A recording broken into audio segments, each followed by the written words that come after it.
So these Baloch just come in with confidence. Good jab though there from Thapa, lovely jab. It sounds an obvious thing to say, but it's true. You've got to come in believing that you've got a chance of winning. If you don't have that belief in yourself, you really do have no chance. And as you say, Baloch has certainly come in thinking, well, yeah, I've got a chance here. Swung and missed badly with that left hook. Did leave himself open. Stop. He came a little bit confident, but now he's allowed Thapa just to get a little bit of flow, a little bit of rhythm to his work, and that's a worry. But once that happens, then he's going to struggle to get back into the fight. So he'll keep using that physical size and strength he has. Every time Thapa comes forward, you've got to fire that right hand right down the centre of the track. Just came forward there again, Baloch as well, but that just allowed. He looks poised. Also, just having that knowledge, just to know just when to do enough in rounds where they might be quite close, just enough to throw a little combination. We'll keep that lateral movement just to make people miss, and obviously make things clear. As you see there, is making Baloch miss with that right hand.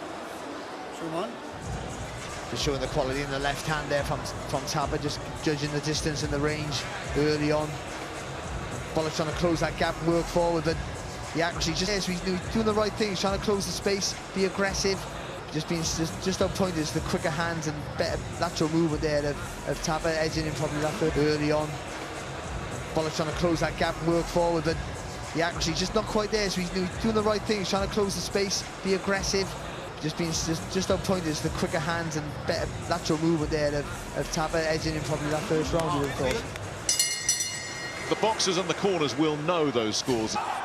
So if you lose the first round, I mean, the equation's very simple. You've got to win the next two. Yeah, that's a double-edged sword, that, knowing the scores, because you know you have to do a good right hand there from Baloch there. That's a good shot, but you also might force just the pace and get yourself. Not a danger that you're going to feel a bit sorry for yourself when one of the judges gives you a 10-8 against you. And as you say, Baloch knows he's got to come out and do something about this. But without walking on the shots. Stop! Oh, lovely, sharp left hand from Thapa at the end of that exchange as well. And then when Baloch come try and pay him back, he got tagged with the right hand there off Thapa. Again, when you've got a fluent boxer like Thapa, the last thing you want to do is get him into his rhythm. Once he won that, it's so hard to knock him out to that then. Got caught again with a counter right hand there with Baloch. Picked another clever shot there, Thapa. Stop! Stop! It's getting so Baloch does, he throws his feet, and actually gives Thapa the opportunity there to throw that right hand over the top, jump in with the left hook, and just pick him off a little bit. Head up, Rick. Stop! Yeah, I mean, that is just slick. That's really neat. Nothing for him in the third round, simple as that. He's certainly not winning this round. He wasn't winning it before the point deduction. And he's just in a comfort zone here. He does that lovely left hook there. He throws a combination, but he leans out when he takes a step out when he throws that left hook. Again, just the awareness and knowing where Baloch is when he's coming forward, trying to be aggressive. Thapa just knows he can just dip low. Again, better head. The contest. So you watch the Cubans at the Olympics. They put the first two rounds in the bank, and they just coasted through the third round. You know, just conserved their energy, stayed out of trouble. As you say, there is that risk if you do take too much off, you might just get tagged with something. But the Cubans knew exactly what they were doing. I wonder how much effort Thapa will put into this third round, or whether he'll just be happy just to coast his way and stay safe and clean.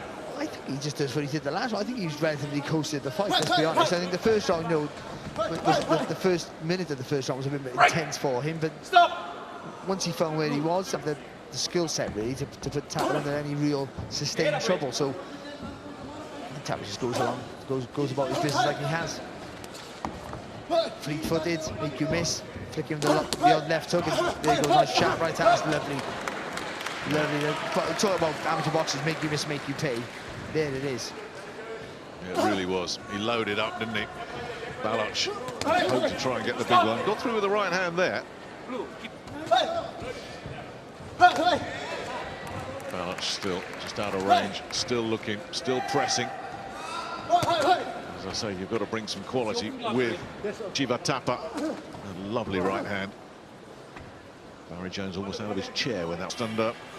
The Pakistan man has been second best today.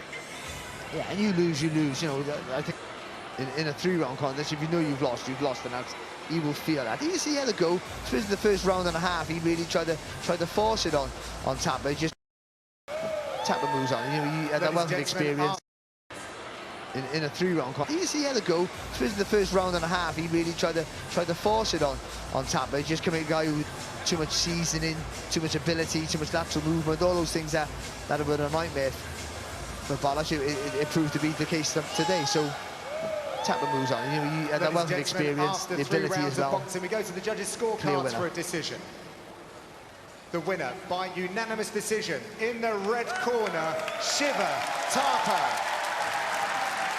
The only possible outcome. And a very, very wide points winner on all cards as well.